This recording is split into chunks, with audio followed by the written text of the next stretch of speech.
There's a kind of mind that never stops moving. It doesn't rest when the world gets quiet.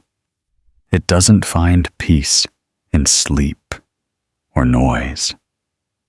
It keeps seeing, connecting, remembering, and questioning, long after everyone else has stopped thinking. Carl Jung called this the burden of awareness. Because when you see too much, you can't go back to being blind.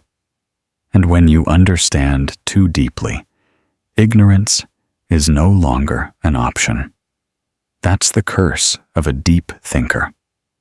They don't just live life, they analyze it while it's happening. They don't just feel emotions, they dissect them, trace them back, and wonder why they feel that way. And what could have been beautiful in its simplicity becomes heavy under the weight of thought. Most people see a sunset and say it's pretty. A deep thinker sees the same sunset and feels time slipping away. They see endings where others see color. They sense the briefness of life in the glow of the sky. Beauty and sadness arrive together. They can't stop it. Their mind looks for depth in everything, in conversations, in silence, even in pain. But the more they search for meaning, the harder it becomes to just be. Jung once wrote, "Thinking is difficult. That's why most people judge." For deep thinkers, judgment isn't the problem. It's understanding too much. They can see why people act the way they do. They can trace every behavior back to trauma, fear, or insecurity. So they forgive easily, but trust rarely. They see everyone's reasons, but it doesn't stop the hurt. That's what makes their pain complex. They know exactly why they feel what they feel, but that knowledge doesn't free them. It just gives their sadness more shape, more structure, more layers.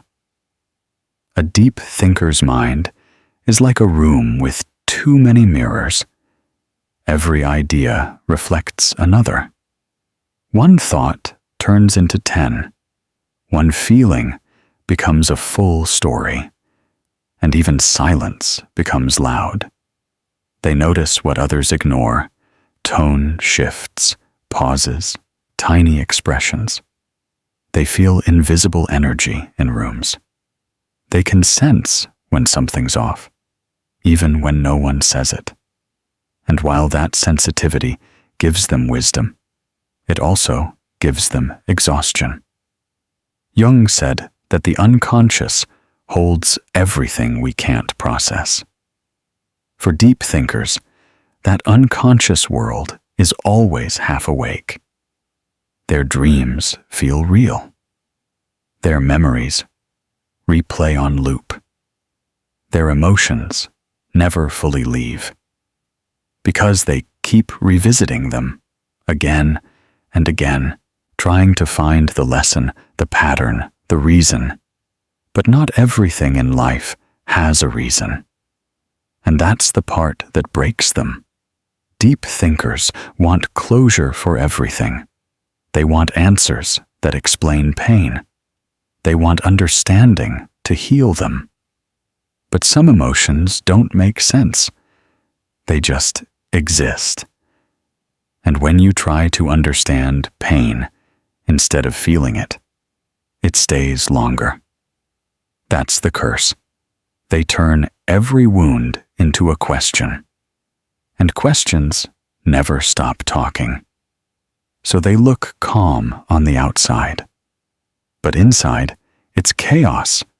Not emotional chaos, but mental. Thoughts layered on thoughts, reflections stacked like endless staircases.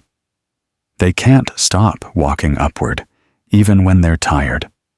People say, just relax. But a deep thinker's mind doesn't relax. It analyzes even relaxation. Am I calm enough? Why do I feel better now? What does this mean? That's how awareness turns into burden. Because when you can see the truth behind everything, behind love, success, ambition, even spirituality, nothing feels simple anymore. Jung believed that this kind of depth often leads to isolation. Because deep thinkers don't fit easily in small talk. They crave conversations that matter, about life, meaning, emotion, the soul. But most people just want comfort, not confrontation with truth. So the deep thinker ends up surrounded by people, but still feels alone. That's why they fall silent. It's not arrogance. It's weariness. They've learned that not everyone can meet them at the depth they live in. So they stop sharing. They stop explaining. And instead of being understood, they become misunderstood, labeled as cold, distant, or lost in thought. But what they really are is tired. Tired of thinking, tired of feeling, tired of carrying the weight of awareness that never ends.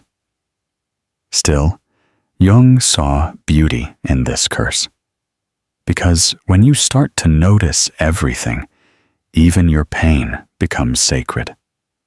Every emotion becomes a message from the soul. Every overthought moment becomes a mirror for understanding yourself. The curse of a deep thinker isn't that they think too much. It's that they feel every thought. And when you can feel your own mind, truly feel it, life stops being something that happens to you. It becomes something you witness in slow motion. Pain, joy, love, loss, everything hits deeper. And maybe that's the price of seeing clearly. You lose comfort, but you gain consciousness. You lose ease, but you gain depth. There's a kind of exhaustion that no sleep can fix. It comes from living too long inside your own head, from thinking about what you said 3 years ago, from replaying what you could have done better, from asking questions that have no answer. That's the exhaustion deep thinkers carry, the weight of seeing too much, feeling too much, and never being able to switch it off. Carl Jung said, "To think deeply is to risk touching madness, because the mind that sees everything also sees every possible outcome, every fear, every failure, every version of pain that might exist. And that's why deep thinkers rarely feel calm. Even when they smile, their mind is working in the background, analyzing tone, energy, meaning, timing. If someone doesn't reply, they wonder if they did something wrong. If someone looks away, they read into it. If something goes right, they wait for the moment it collapses. It's not paranoia. It's perception, sharpened to a painful degree. Their awareness doesn't turn off. It just changes shape. Jung called this over-identification with the intellect, when thinking becomes the lens through which you experience everything. It feels safe because logic gives control. But control isn't peace. It's just fear disguised as understanding. That's why deep thinkers can explain their emotions, but still feel lost. They can analyze their trauma perfectly, yet struggle to let it go. They can talk about self-awareness endlessly, yet still wake up empty. Because knowing isn't healing. And awareness without rest becomes a cage. They often confuse stillness with boredom. If things get too quiet, their mind creates noise. It starts asking, "Am I missing something? What does this silence mean?" But silence isn't emptiness. It's space for feeling. And feeling is what deep thinkers fear the most. Jung explained that every thinker carries a hidden emotional shadow, the parts of themselves they can't rationalize. So instead of feeling sadness, they analyze it. Instead of sitting with anger, they study it. Instead of grieving, they translate it into meaning.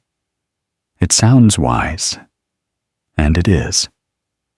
But it's also lonely, because you can't think your way into peace. You have to feel your way through it. That's why many deep thinkers struggle in relationships. They love deeply, but carefully.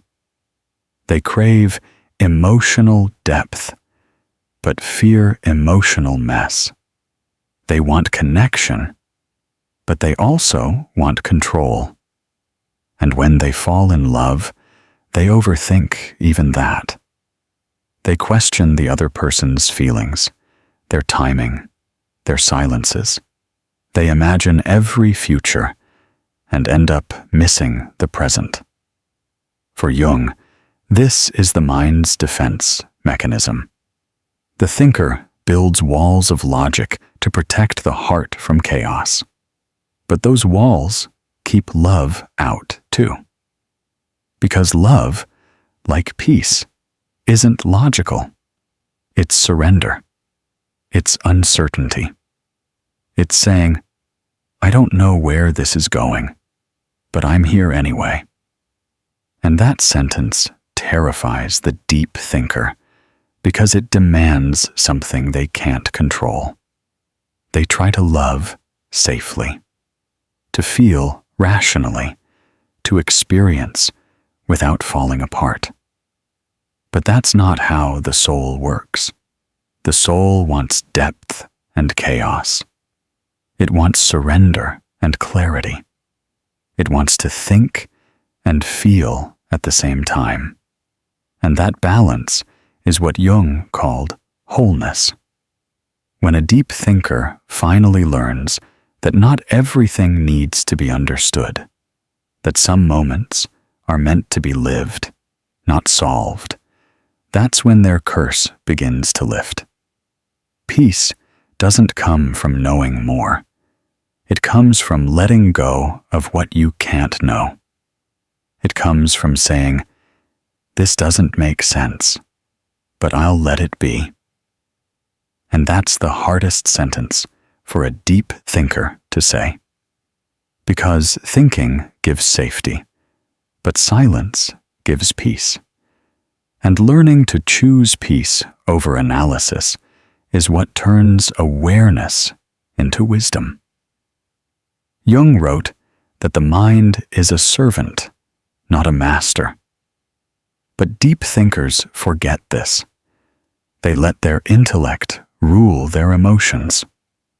Until one day, the mind collapses from its own weight. And in that collapse, something shifts. They stop searching for meaning in everything. They start feeling instead of decoding. And for the first time, they find calm, not because the questions stopped, but because they stopped needing every answer. There's a kind of loneliness that doesn't come from being alone. It comes from being unreachable. from having a mind that moves through thoughts no one else seems to notice, from feeling too much, seeing too deeply, and realizing there are very few who can meet you there. That's the quiet ache of a deep thinker. Carl Jung wrote, "Loneliness does not come from having no people around you, but from being unable to communicate the things that seem important to you." And that's exactly what happens when your inner world is too large for ordinary conversation. You can sit in a room full of people, smiling, laughing, blending in, but still feel like a ghost walking among bodies, because your mind is elsewhere, drifting into questions about existence, purpose, time, and the strange pain of being human. And while others talk about small things, your thoughts are somewhere far away, wondering why life feels both beautiful and unbearable at the same time. That's the curse, Mawa. Deep thinkers see layers where others see surface. They can't help it. They read between words. They sense emotion under silence. They feel everything that goes unsaid. And so, even the simplest interactions feel heavy, meaningful, full of invisible energy. But who can they tell that to? Who can they explain it to without sounding strange or intense? So they stop trying. They start smiling instead.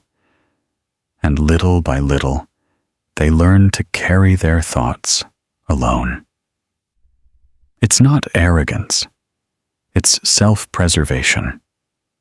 Because being misunderstood hurts more than being ignored. It's safer to stay quiet than to speak and not be seen. That's how Jung described the solitary stage of individuation, the time when a person must walk alone through their own depths to discover who they really are. He said, solitude isn't isolation. It's preparation. Because when you're forced to face yourself, you stop needing others to mirror you. Deep thinkers go through that unknowingly. They retreat. They spend nights overthinking. They read, write, dream, stare at the ceiling, or walk under street lights, not because they enjoy sadness, but because they find truth in quiet. They start realizing that loneliness isn't the absence of people.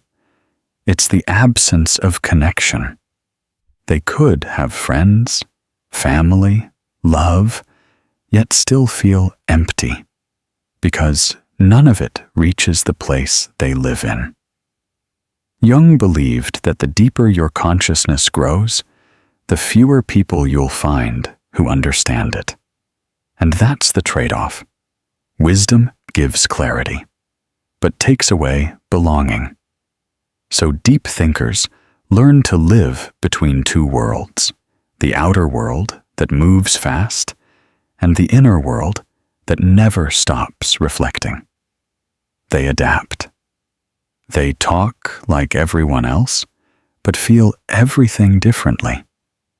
They laugh, but think even while laughing. They listen, but they're also analyzing tone, silence, and energy. And because of that, people often misread them, call them quiet, mysterious, detached. But the truth is, they've already had the conversation in their head before anyone spoke. That's the loneliness of awareness. When you see through masks, you start missing the innocence of not knowing. When you read motives, you stop believing in words. And when you understand emotions too well, you start protecting yourself from them. So they end up alone, but not bitter, just tired. Tired of explaining what can't be explained. Tired of being told to stop overthinking when that's simply how they exist. Tired of living in a world that rewards noise but ignores depth. Yet there's something sacred in that loneliness too. Because in that space, they begin to find themselves. They start realizing they don't need to be understood to be whole. That the mind's silence can become peace, not punishment. And that solitude isn't where life ends. It's where the soul begins to speak. Jung said that solitude is the furnace of transformation. It burns away illusions, leaves only truth. And for deep thinkers, truth is the only place they've ever felt at home. So yes, their mind may feel like a curse. Yes, they may walk alone. But in that loneliness, they start building something rare. A relationship with their own soul. And that's when the curse begins to turn. The same mind that once isolated them begins to protect them. The same depth that once broke them begins to guide them. And they realize maybe they were never cursed at all. Maybe they were just born to see deeper than most. You don't think too much. You just see what others look away from. And sometimes that feels like a curse. But it's really a kind of vision. Because the deeper you see, the fewer illusions can control you. And what once felt heavy slowly becomes truth, clarity, and peace. If this video felt like something you've never been able to explain, like it. Not for the numbers, but for yourself. Comment what being a deep thinker feels like for you. And subscribe to Psychatic, where awareness meets peace, and the curse becomes wisdom.